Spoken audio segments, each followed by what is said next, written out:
네, 안녕하세요. 밤을 걷는 철학자입니다.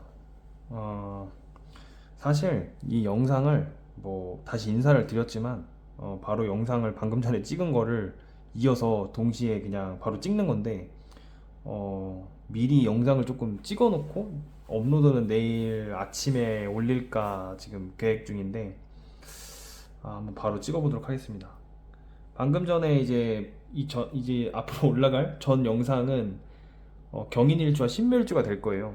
그래서 경인일주와 신묘일주의 특성에 대해서 특성이라기보다는 이제 경금과 신금의 이제 그 음양 운동에 대해서 설명을 드렸고, 어, 다시 한번 설명을 드리면 이 경금과 이 신금은 엄연히 이제 다른 글자고 이제 음양 운동을 하기 때문에 이 경금이라는 글자는 이 묘목에서 태어나고 그리고 유금에서 절정을 이룹니다. 그리고 묘목에서 태어나고 유금에서 절정을 이루고 다시 이 인목에서 이게 절이 되기 때문에 이런 그 사계절 운동을 한단 말이에요. 이 경금일가는. 그러면은 신금일가는 이 경금과 음양의 관계에 있으니까 이 묘목과 반대에 있는 유금에서 태어나고 그리고 유금과 이 반대에 있는 묘목에서 절정을 이룬단 말이에요. 당연히. 그리고 또 이 인목에서 이 인목과 반대에 있는 이 신금에서 절이 돼서 힘이 없어집니다. 둘은 다 음양의 관계에 있는 거예요. 이 사계절이든 이 경금과 신금이든.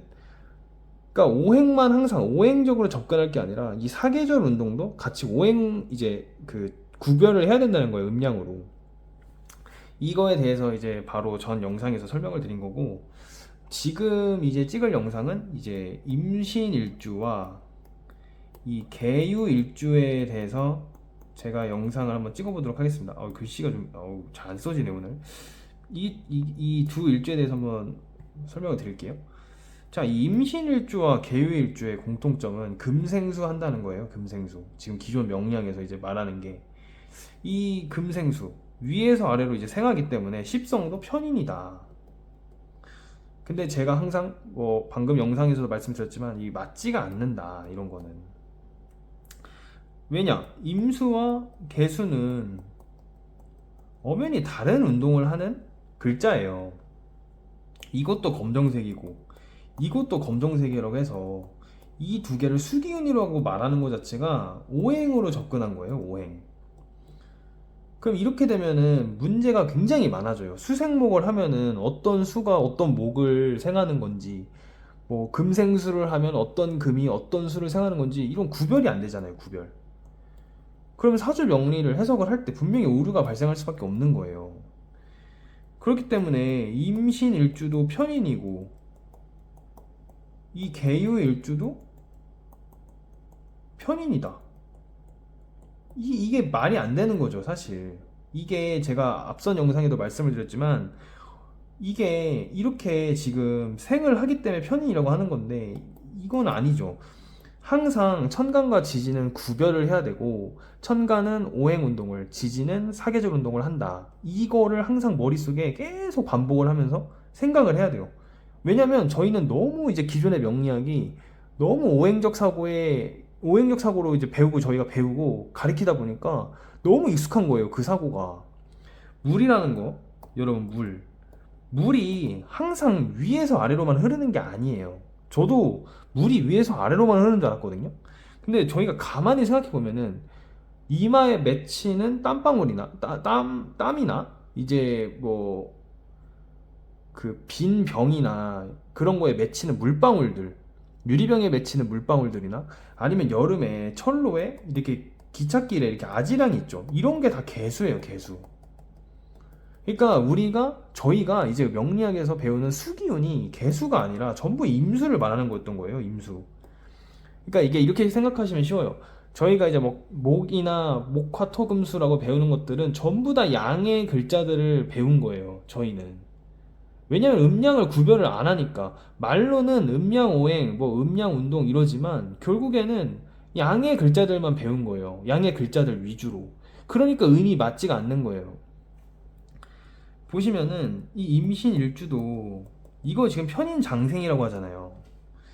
이게 임수가 신금에서 장생은 맞는데, 이건 맞는데 편인은 아니라는 거예요. 편인. 이 임수 옆에, 이 임수라는 천간 옆에 경금이 있어야 편인이 되는 거예요. 왜냐면 십시는 항상 천간만을 가지고 하는 거예요. 지지는 형충파의 한만 보고 공망 이런 것만 보는 거예요.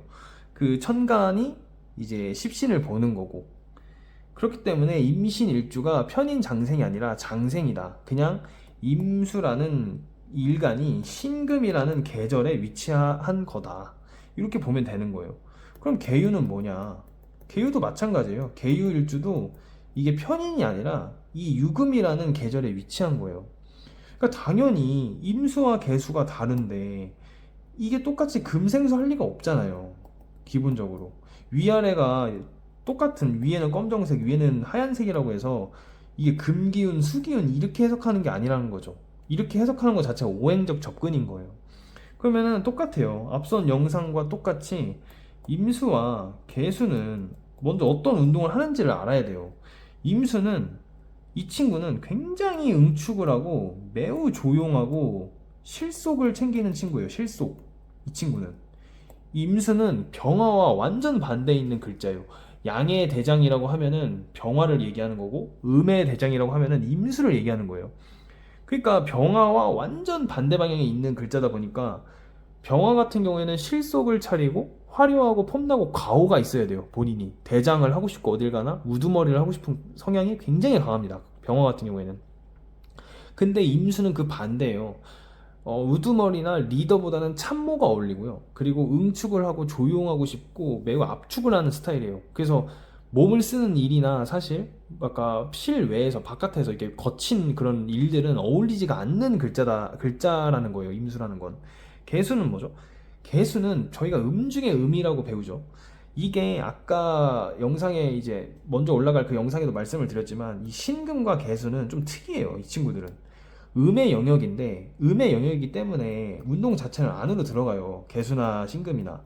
근데 문제가 뭐냐면 이 친구들은 병화와 비슷한 성향을 가지고 있어요. 운동 방향은 안으로 들어가는데 이 친구들도 이제 뭐 병화 마냥 막 거친 막 그런 우두머리 뭐 리더 뭐 이런 건 아니지만 폼나고 화려하고 자기가 좀 잘나야 되는 기질이 있어요. 이 개수와 신금은. 그래서 천간에 개수와 신금이 있는 사람들의 마음을 읽기도 어렵고 그 사람들의 성향을 알다가도 모르겠는 게 이런 운동 방향 때문이에요. 그렇기 때문에 천간만 보세요. 천간만 네 글자가 있잖아요, 벌써. 그래서 제가 지금 일간과 일주에 대해서 영상을 지금 계속 찍을 거지만, 그래서 사주 명리 해석을 할 때 일간과 일주를 중심으로 해석을 하면 안 되는 게 이런 점이에요. 어떤 사람은 임수일간이에요, 분명히. 근데 이상하게 임수일간인데 병화일간의 느낌이 나는 사람이 있고, 어떤 사람은 개수일간인데 분명히. 근데 무토나 이제 다른 이제 일간의 기운이 나는 사람들이 있어요. 그럼 왜 그러냐면 사주 명리는 8글자예요. 그 8글자 다 본인이란 말이에요. 그 8글자 중에 어떤 글자는 기운이 약할 거고 어떤 글자는 기운이 강할 거란 말이에요. 그렇기 때문에 사주 명리를 해석할 때 가장 중요한 거는 글자 하나하나를 미시적으로 매우 막 이렇게 들여다보는 게 아니라 8글자를 전체적으로 거시적으로 본 다음에 제일 중요한 대운과 세운까지 같이 봐야 돼요. 그래야 그 사주를 좀 더 객관적으로 해석을 할 수가 있어요. 이렇게 일간 중심으로 가면은 맞지가 않죠. 8글자 중에 하나일 뿐인데. 그래서 다시 돌아와서 설명을 드리면 임수라는 글자가 신금에서 장생이잖아요. 그러니까 임신일주에 대해서 설명을 드리고 있지만 전체적인 앞선 영상처럼 전체적인 좀 커다란 흐름의 이제 계절 운동을 보여드릴게요. 임수는 저희가 항상 명리학에서 배우는 수기운, 그 수기운이라고 할 때 그 기운이 임수를 말하는 거예요. 그러니까 저희가 배운 거는 이제까지 수기운이라고 했던 거는 개수가 아니라 임수를 얘기하는 거고, 임수는 이건 누구나 다 알죠. 해자축에서 힘이 매우 강하죠. 해자축은 임수의 계절이니까. 그러니까 임수는 이 오화라는 계절에서 태어나서 자수라는 계절에서 정점을 이룹니다. 그리고 다시 사화에서 절이 돼서 힘이 없어지는 거예요. 그러면은 개수는 당연히 임수와 음양 운동을 하니까 이 오의 반대에 있는 자에서 태어나겠죠. 개수는. 그리고 이 자에서 반대에 있는 이 반대에 있는 오에서 정점을 이루는 거예요. 개수는. 그리고 이 사와 반대에 있는 이 해수에서 절이 돼서 약해지는 겁니다. 이 임수의 사계절 운동의 가장 포인트고요. 이 개수의 사계절 운동의 가장 큰 포인트입니다. 이것만 알아도 다른 거는 그냥 암기할 필요가 없이 흐름을 생각을 하면 돼요. 생각을. 그냥 이렇게만 알고 있으면 태와 제왕과 절만 알고 있으면 나머지 임묘진이나 이런 신유술 계절은 이제 응용이 되는 거예요. 이렇게 임수와 개수는 엄연히 다른 운동을 한단 말이에요. 그럼 당연히 사계절도 다른 계절을 이제 운동을 하는 거예요.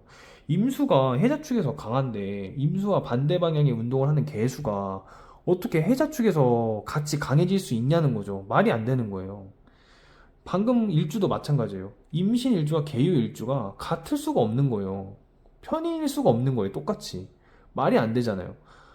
분명 이렇게 운동 방향이 아예 다른데 신금도 금생수를 하고 유금도 금생수를 하면은 도대체 이게 음양의 구분이 없다는 거잖아요. 그러면은 이제 또 마지막으로 남은 게 이제 임신과 그러면은 개유 둘 중에 어떤 글자가 더 강할까? 당연히 임신 일주가 더 강한 거예요. 임신 일주. 아까도 이제 아까는 이제 자수와 뭐 이제 아까는 이제 사오미와 해자축의 관계만 보여드렸는데 이 임수가 신유수를 겪으면서 거기서 이제 생지와 욕 관대를 이제 이렇게 점점 올라가면서 계속 힘이 강해지는 거예요. 금에서 이제 이 생육대에서 수로 가겠죠. 아까 해자축으로. 그럼 개수는 반대로 이 금생수, 그러니까 신유술에서 힘이 없는 거예요. 개수는 거꾸로. 그러니까 그렇게 생각을 하시면 돼요. 그래서 임신일주가 개유일주보다 훨씬 강하다. 힘이 시작하는 힘이 강하다. 편인이 아니에요. 편인이. 이 임수일간 옆에 경금이 있어야 편인이고 개수일간 옆에 신금이 있어야 편인입니다. 예. 그래서 임수와 개수도 엄연히 다르고 이제 여기서 예상되는 질문이 있습니다. 또 아니 개수라는 글자가 어떻게 사오미에서 힘이 절정을 이룰 수 있냐 이런 질문을 무조건 하실 거란 말이에요. 이게 말이 되냐? 어떻게 수기운이 화기운에서 이렇게 이것도 앞선 영상에서 말씀드린 것처럼 저희가 너무 오행적 사고에 익숙해진 거예요.